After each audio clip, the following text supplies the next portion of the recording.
Today, we're diving into a spiritual text that makes some pretty huge claims right from the very first page. It's called The True Word Spoken by Buddha, published by Ryuho Okawa back in 2020. So, the big question is, what are these so-called true words? Let's find out. Right out of the gate, the book's preface hits you with this: I am the origin of the will of the universe. Whoa. It doesn't ease you in at all. This isn't just some philosophical thought. It's a massive declaration that sets a cosmic, authoritative tone for everything that's about to follow. So what exactly are we looking at here? Well, it was written with a really clear goal: to be a modern sutra. A sutra is just a traditional term for a sacred text.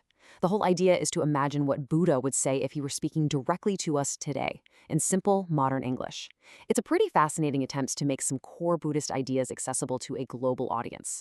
Now, this sutra doesn't start small, with little bits of personal advice. Nope, it goes straight to the beginning of everything, the origin of the universe itself. And it uses this really powerful metaphor to explain the very fabric of reality, and it all begins with one simple thing: light. Here's the foundational idea of the whole text. Before anything else existed, there was this primordial light. And we're not just talking about physical light here. It's described as the actual energy of Buddha, this eternal force that creates history and keeps all life going.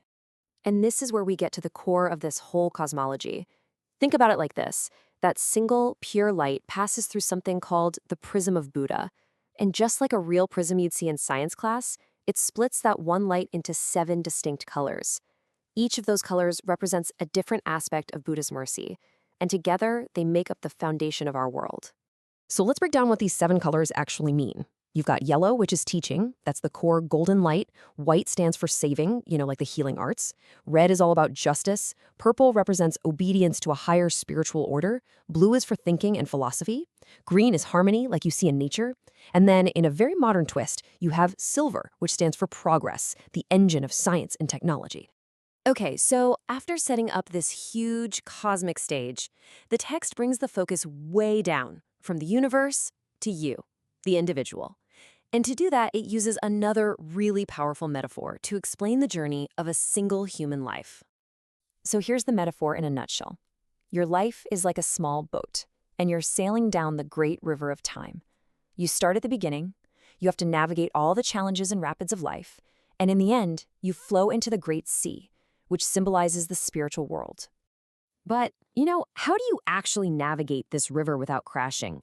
Well, the text says you have 2 essential tools. The boatman is your own mind. That's your consciousness, the thing steering all your decisions. And your main tool is the bamboo pole, which represents the true words of Buddha. You use that pole to push off rocks and other obstacles to guide your journey. This all leads to a pretty important question, right? If your mind is the one steering the boat, what happens if you make a bad call? What are the consequences of a critical mistake on this river of life? And the answer it gives is, well, it's stark. There's no ambiguity here. If your mind, your guiding consciousness, makes a serious error, it leads to total disaster. The boat that is your life shatters against the rocks. So, according to this metaphor, the stakes are incredibly high, which really drives home how crucial that proper guidance is. To really understand why this spiritual journey is so critical, the text brings in another key concept. It argues that our true self isn't our body, it's our spirit. The spirit is the real, immortal you.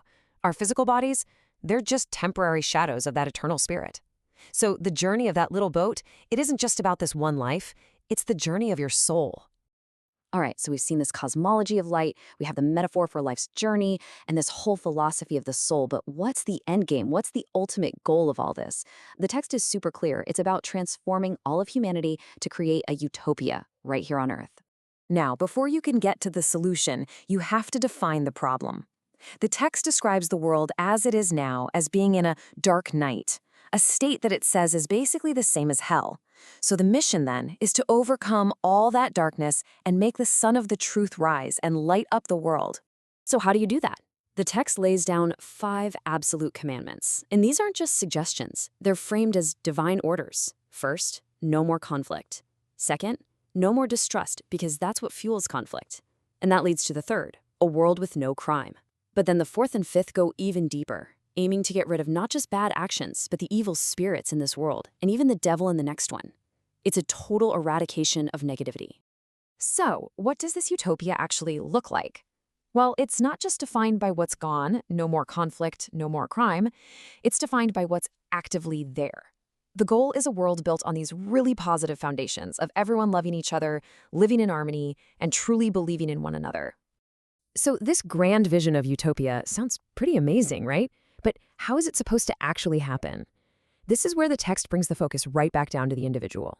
The transformation of the world starts with the transformation of the people in it. The ideal that people are urged to strive for is to become a bodhisattva.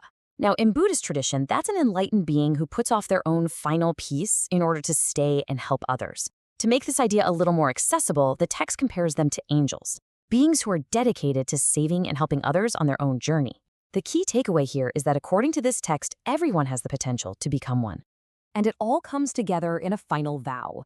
Followers are asked to believe, with zero reservation, that three fundamental things, light, love, and truth, are not just nice ideas. They're concrete realities. These three beliefs are the absolute bedrock of this entire worldview. So, from the creation of the entire universe all the way down to a set of commandments for creating an ideal Earth, this text lays out a pretty complete spiritual path. It presents this vision of a world with no conflict, no crime, no distrust, a world built on love and harmony. And that leaves us with a final thought to chew on. What does this specific vision of a perfect world tell us about the imperfections and maybe even the deepest hopes of our own?